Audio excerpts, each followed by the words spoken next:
Welcome to my channel, guys. This is Ryandrew. I am Ryan. I draw. That's what I do. So if you're like me, you're ready for the next Star Wars movie that's coming out this December. Usually they release them in December. The past few movies have been out, so we know it's coming. The teaser trailer is probably going to drop anytime soon. It's in February usually. Mostly, I am curious to see what they do with Luke Skywalker. That's right, Luke Skywalker is in this movie. He is in episode 9 if you check imdb.com.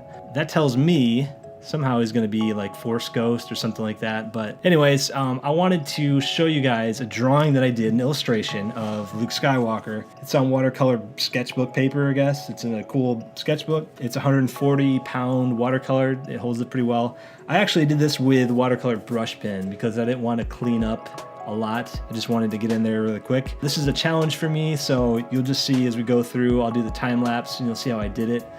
With watercolor, you can kind of mess with it and get a good tone, but you know, the brush pens, you have to plan it out a little bit more, I guess. Yeah, we'll just jump in and I'll show you how I did that. So this is a new channel, guys. I'd appreciate it if you would subscribe and just hit that button below, or if you also want to receive notifications for the next time I make a video, hit that little bell icon, and then that will let you know next time I make a video. I'm hoping to release more content, more stuff that I work on. This is a channel for the illustration that I do just for fun. So I'm gonna show like process videos of this. I might find some of the Inktober stuff that I've done and just kind of go through and show you how I do it. So that over the break, you know, over the Christmas break, I went through and I watched the original trilogy again. I wanted to see, you know, how did Luke develop over that trilogy and how did he develop into the new trilogy? So I watched Rogue One, original trilogy, episode 7, episode 8, right? So I watched those in order, and it was kind of cool. It's like you see this theme, you see the same kind of style and tone all the way through the movies, all the way up to episode 7, and then you're so excited, right? Here's Luke Skywalker. We're gonna see this character again. We're excited for him. And then episode 8, he gets the lightsaber, and then he just throws it over his back. You know, like, what happened? There's definitely a shift there. So I think they broke Luke Skywalker's character. I'll explain what I mean. I'll show you. So go ahead, follow along, and I'll show you what I did. So I start this drawing out with a sketch pencil, and I'm working here on just getting the composition set, and I know I wanted to use 3 stages of Luke Skywalker basically. So the young Skywalker on Tatooine, where he first gets the lightsaber from Obi-Wan Kenobi, which turns out, as he says, is his father's lightsaber. So this is kind of like the introduction into the Jedi and all of that. And then the second drawing on the right, I show you know, the older Luke Skywalker by episode 6, where he's progressed. He's lost his hand, whereas he fought Vader, and he got the new lightsaber that he built himself. And so just showing a progression of how he's basically gone through the training and he's become a Jedi. He's become skilled in his training. And then the third Luke Skywalker, front and center in the middle there, is the one we see in episodes 7 and 8, where he is, after many years, confronted with his old lightsaber, his father's lightsaber, when Rey arrives at the island and gives it to him. So I wanted to just show the different, you know, views of Luke Skywalker, where he started, where he kind of been progressing, and he had gotten the victory, and he had, you know, become the Jedi, and he was the hero.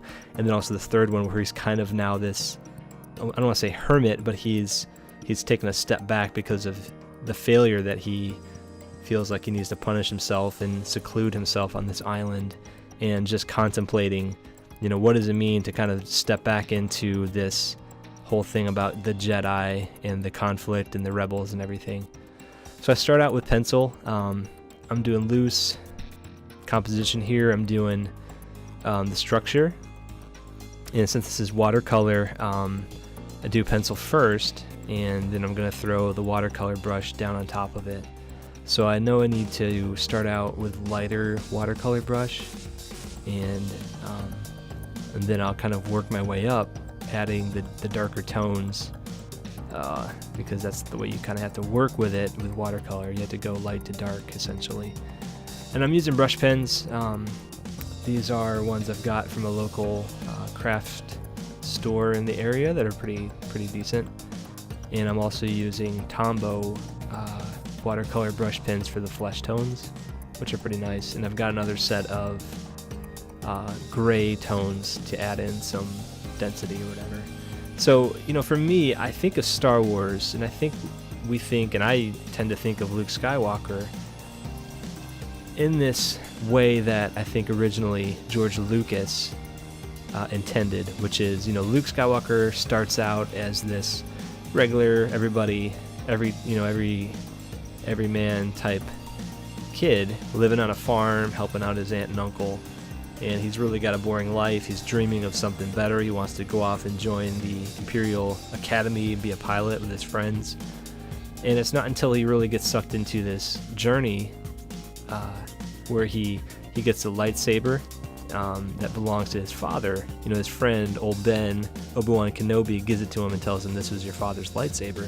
And it starts to introduce him into this whole backstory of his father and the Clone Wars and the Republic and the Jedi and the Sith and all this stuff. And this isn't an accident.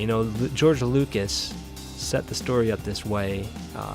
He was following what is known as the hero's journey, which was something that the author Joseph Campbell, in his book The Hero with 1,000 Faces, I think, he basically popularized this idea that a lot of the classic literary works have followed this loose formula of the hero who has gone on this journey. So the hero starts out in a state of normal, and then he's slowly introduced into this whole world of adventure that he wasn't aware of before, and certain things pull him into this journey. There's usually a talisman or some type of object that he's given.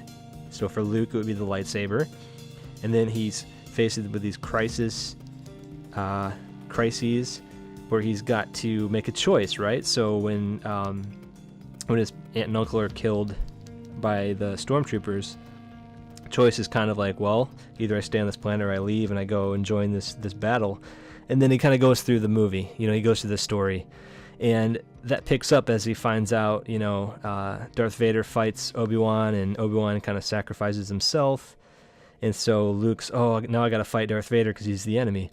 Second movie, he goes off to train with Yoda, and Yoda teaches him about the Jedi. And so he's going through this period of training, right? He's progressing through his character arc.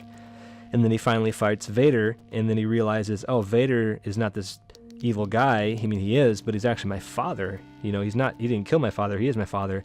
So by this third movie, Luke is now having to make the choice of, do I kill my father, or do I try to win him back to the good side or the light side? And as a hero, that's the highest climax at the end of the movie. That's what he's presented with, that choice. And he's fighting Vader on the second Death Star, and the whole time the Emperor is manipulating this, right? So Luke has to make that decision. Do I kill my dad, or do I try to save him and we both overthrow the Emperor? And that's actually what happens. So George Lucas kind of set up his character Luke in this way. He's the hero. He's going through this character arc, and that's how we've perceived Luke Skywalker. That's how we've tended to perceive Star Wars, right? It follows this formula, kind of follows this journey, this arc. So when we get to the 7th and 8th movie, The Force Awakens and The Last Jedi, when we see Luke, we're excited because we think, Luke is finally going to get back into the battle, right? He's going to dust off his old lightsaber. He's going to join the new rebels. He had become kind of like a hermit, secluding himself because of his failure and trying to train his nephew, where he failed, and his nephew went to the dark side. But what happens in that movie is in episode 8, Luke gets a lightsaber, and instead of, going through this process where he trains Rey, he kind of chucks it over his shoulder, obviously in the movie, but also metaphorically. He doesn't want to get back into the battle.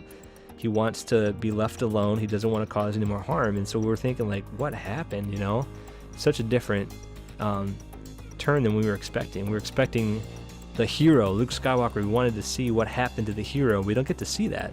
So I think that's why there was such a huge negative reaction about Luke Skywalker's character. Although at the end, the director tries to make him this hero where he fights off Kylo Ren and he protects his sister and the rest of the rebels who are trying to get away. And that's heroic, definitely, but it's the way that he did that is he went through this period of with Yoda, right? Yoda telling him, you know, hey, maybe it's time to just let the past die and burn down the old traditions and burn down, you know, everything that you were taught about what's right and wrong. And I just think that, like, there's such a reaction negatively because we thought of Luke Skywalker in the original trilogy as this guy who goes through this change, right? And he kind of gets to the end and he goes through that whole character arc. And then in these movies, we think we're going to see a hero again, but he gets like almost halfway and he doesn't really complete that arc. He just sacrifices himself and that's it. But, you know, we know in episode 9, Luke will be back, you know, on imdb.com for the episode 9. It lists him, he's in the movie, and then the tagline for the movie says, you know, the finale of the Skywalker saga. So we know that Luke is in there, and he's probably going to be a Force ghost like Yoda or Obi-Wan. So it's like, you know, how are they going to finish his character arc? You know, I feel like they have to kind of like rescue themselves from what they've done in the new trilogy, where it feels like to me they try to make him do something heroic at the second movie and that was it. But now, like, what is he just going to be, you know, the mentor, the tutor? Like, what really is he going to do? So I feel like they got to figure out some way to finish his character arc. You know, this is the last Skywalker movie. So I don't know. That was the inspiration for this piece. Hopefully it makes sense to you guys. That's just the way I've been thinking about Star Wars lately. I'm excited. I don't really feel bad about the new trilogy. I think there's got some good parts in it. I think the second movie was kind of a letdown, but it's like that, I think, is why there's such this negative reaction. They took the character who was the hero and they kind of, in the new one, have basically made, you know, everything that was heroic about him, they called it into question and was like, what's the point of it, you know? So let me know what you guys think. You know, is it going to be a good end to his character arc in episode 9? Are they going to figure that out, you know? So let me know what you think. Yeah, so if you guys are interested, just go ahead and subscribe, turn on the notifications, and next time I make a video, you guys will see it. I'm going to try to do more videos about process, so how I go from the sketchbook to this, maybe line art, bringing it into the computer, actually doing it digitally and painting. If you guys are interested in that, then go ahead and follow, subscribe, share, and you could also follow me on, I'm on Instagram. You can follow me on Facebook and Patreon, and I'll put the links for those accounts below in the description. Thanks guys for watching. I hope to see you next time.